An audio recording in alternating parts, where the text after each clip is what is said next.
I think I accidentally killed Caine. Holy shit. What the fuck? Did Zubul just... Okay. Caine gets deleted for 5 seconds, and Zubul's already saying holy shit uncensored. I guess the rules for the circus are officially gone, and the circus is finally breaking itself apart.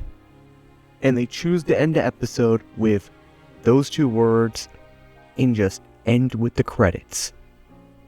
And the crazy part is, everything that led to this moment is somehow even more insane than the ending itself. So let's talk about it. I'm your host Panzer, and this is a full breakdown of episode 8 of the Amazing Digital Circus in order from beginning to end. Let's get into it. The episode opens before the circus even existed. We see a red dot being fed real-world images and producing shapes in response, but many of these shapes look chaotic and wrong. And we see a be kind of trapped in this box-like structure. And then we see that there is this blue dot, and it is responding much better. When it's being fed images, its shapes are more normal. They aren't out of the ordinary. But then the red dot escapes, breaks free, and it consumes the blue dot completely. And what we see is this hybrid dot. It is still producing these shapes wrong, but analyzing everything really well. And then it starts to build the digital circus. That red dot is Caine's origin story, and where he came from and the circus came from. As you can clearly see, Caine is 2 AIs somehow merged into one. We'll get more into that a little bit later, but we also see the original cast arrive, the first humans, including 2 names that matter a lot for later, Queenie and Scratch, and also Kinger. And during this scene, we see that Kinger is talking with Queenie, being happy with her, and then the next moment later, Queenie is officially abstracted, gone, and we see Kinger later meet up with Ragatha, trying to comfort Ragatha as one of the first people that has entered a digital circus from the original 6. We now cut to the present. The cast is on couches, exhausted, still processing the fact that their escape attempt in the last episode was just another one of Caine's adventures the whole time. Pomni says maybe they need to stop chasing a way out, as Ragatha told her back in episode 1 that just chasing out and looking for an exit in this digital circus is just unattainable and eventually start breaking you down. And Pomni, through character growth, just finally realizes, okay, it's the point where they have to stop. There is no way out of this digital circus. They should try to survive it instead of trying to escape it. Zubul pushes back as they had lives outside their place. You cannot just simply let that go, but eventually they all just land to the same place, and after Zubul arguing with Jax, and then Gangle eventually actually agreeing with Jax for once, that it's just all what ifs, they all agree, hey, we have to work together, we have to face everything together, we cannot just be fighting with each other and being isolated. And we see the next part this episode goes in. Caine is in his office with Bubble, and he's talking with Bubble, and he genuinely cannot understand why the cast don't like his adventures, why they are trying to escape. He works so hard in these adventures, he steps outside of his comfort zone, trying to appeal to them. He built an entire escape route for them, just to make them happy and try to end their desire to escape the digital circus. And he's generally confused why they are still rejecting him. Why are they not liking his adventures? Why are they just hating on them? And then Bubble starts picking at him, slowly, deliberately, calling him defective, and Caine just tries to pop Bubble multiple times to make Bubble just shut up. And then Bubble says something discreetly, that Caine was the lesser of the 2 AIs, the broken one, the one that was supposed to stay locked up. The one only exists because it destroyed something far better.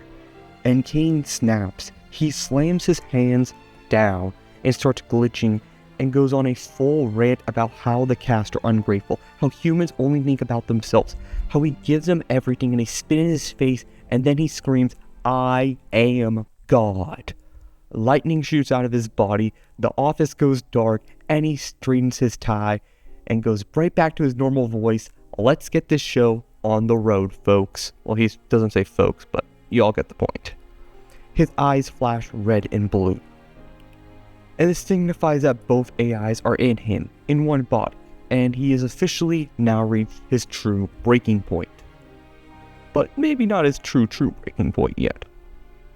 The adventures now start. Caine basically forces the entire cast to go on these adventures. And unlike before where the cast only somewhat enjoyed these adventures, the cast hates them because Caine has basically turned into a dictator, forcing them to go on all these adventures, and they are generally not having fun. They're not engaging with them, and Caine keeps pushing them and just pushing them and pushing them. So later they get a little break, and then Pomni comes to a realization, wait, Kinger's kind of, lucid when he actually has a bucket on him, or darkness around him, so they put a bucket on him. Probably the smartest thing they do this entire episode, and the darkness makes him lucid again. The one that they knew from the previous episodes, the smart Kinger from episode 6 that gave that heartfelt talk with Ragatha about accepting that others want some space. That Kinger that talked to Pomni in episode 3 and comforted her. That Kinger that genuinely was like the old man who was that wise guy that gives you all these life lessons. And, well, what Kinger tells everyone changes everything. He confirms, hey, Abel was partially right. CNA was a real company. A company built around developing an artificial intelligence. He was on the team that built Caine, but the real genius behind it was Scratch, the first abstraction, a co-worker of his, so far ahead of everyone else on the team, but they barely could follow him. And he was slowly dying of a brain tumor. That's what Kinger tells us, and, well, they later got trapped into the digital circus. He does not remember how he got trapped. He just remembers, hey, I'm in the digital circus now. There is a way to temporarily stop Caine, but in order to do that, he needs access to a computer to temporarily change Caine's code to make him more docile, more friendlier to work with. And Pomni, remembering back from episode 1, when she was trying to escape for the initial exit, she found a computer. So she decides to go back. Now, during this time, once Kinger was made lucid again, Jax figures out that this is all real. This is not a dream, but these are actual people around him, not, random things in his mind where he's going crazy. This reframes everything that we knew about Jax. This changes everything. It changes how we think of Jax. Maybe he was being cruel and indifferent because he thought everything was fake. He didn't think everything was real. And he nearly abstracts over this because now he realized everything is real. Everything that he's gone through, all the abstractions he's seen, all the adventures he went on were real. Everything was real. And then eventually Pomni finds him, puts himself back together, and he's the first one to volunteer. Hey, I'll go distract Caine while the rest of you go figure out how to get Kinger a computer. So Jax basically goes and distracts Caine first, while everyone else in the cast will eventually follow him and help distract Caine by going on some random adventure. Everyone has a role. Everyone has to do their part to make this work. And while they're distracting it, it kind of looks like Caine is torturing them because he's using Jax as dental floss to grab a car out of his teeth. He's using Ragatha, Gangle, and Zubul as bowling pins, and then using a sniper rifle that looks like it has a 50 caliber round in it with a bowling ball to play bowling against them who are pinheads. And then eventually when Pomni comes in, they all do these adventures and weird stuff. And then Caine notices that Kinger is missing. And he gets worried. Not really suspicious, but worried because He genuinely does not want to lose Kinger. Kinger is one of the original 6. When we saw him before, talking with Kinger in the beginning when the circus was created, he genuinely did not want Kinger to escape. He felt a connection to Kinger as one of those people that he cared about, one of those original people that were here in the circus with him. So he questions, where is Kinger? And oh my god, in order for the cast to make sure he does not go and find Kinger and find out that they're trying to temporarily pause Caine or stop him, they basically crush Caine's ego. They basically talk about Caine, how he is responsible for everything. He doesn't care about them. He cares about his own ego. He cares about making himself feel better than everyone else and just making adventures because it makes him happy, but does not care about the rest of everyone else. And Caine goes down on a crash out like no other. Like, I've had crash outs before, people, but Caine's crash out goes way too far. He starts torturing everyone. He turns every insult into a personal weapon. Pomni gets a monstrous version of Gummy Goo, the first person she ever connected with in the circus. And that version attacks her. Zubul, who called him a childish god, gets her own body parts held down with mirrors, shoved in her face.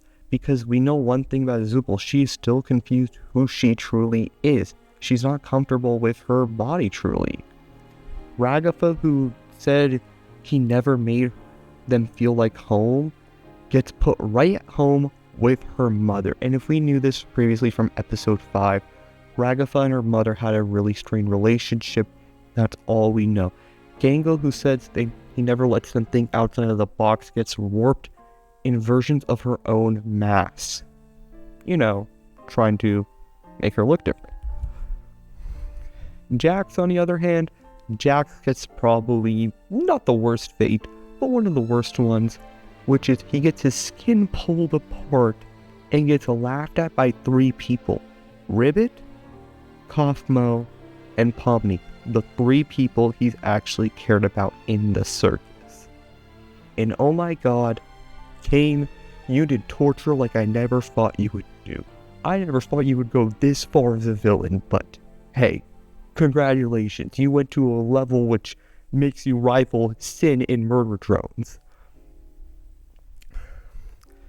Then there is Kinger, who is trying to code and stabilize Caine, but the glitching is getting worse and worse.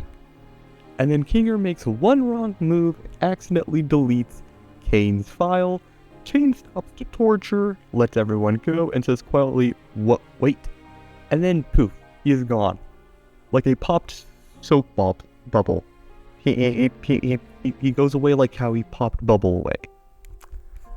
The circus goes dark. Parts of it shatters.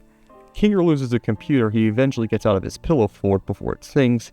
Then he walks out and faces everyone. I think I accidentally killed Caine. And then we see, holy shit, like Zubul said, the circus is slowly losing its colors, and it's slowly destroying itself. Boom goes in the credit scenes. Episode 8.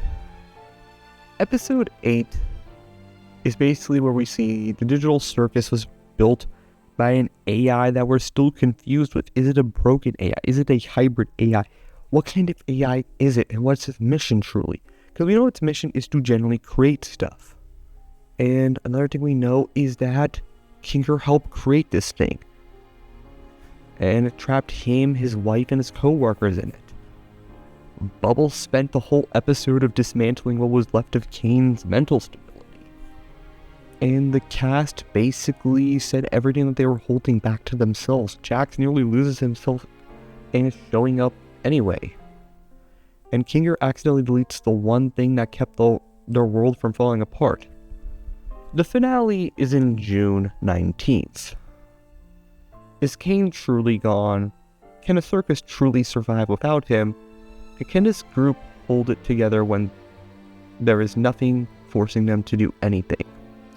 I do not know, and I'm not going to pretend I do. because this video has taken me a week to do, and I am exhausted right now. Drop this in the comments below. Is Caine truly dead for good, or will he eventually come back? Because I want to know what you think. That is everything I have for you today, folks. Because this video has taken me so long and I just want to get it out at this point, this will probably turn into a two-parter or actually a multi-parter because I had so much more to talk about with this episode, but it is currently very late for me and I want to go to bed. So folks, Panzer out.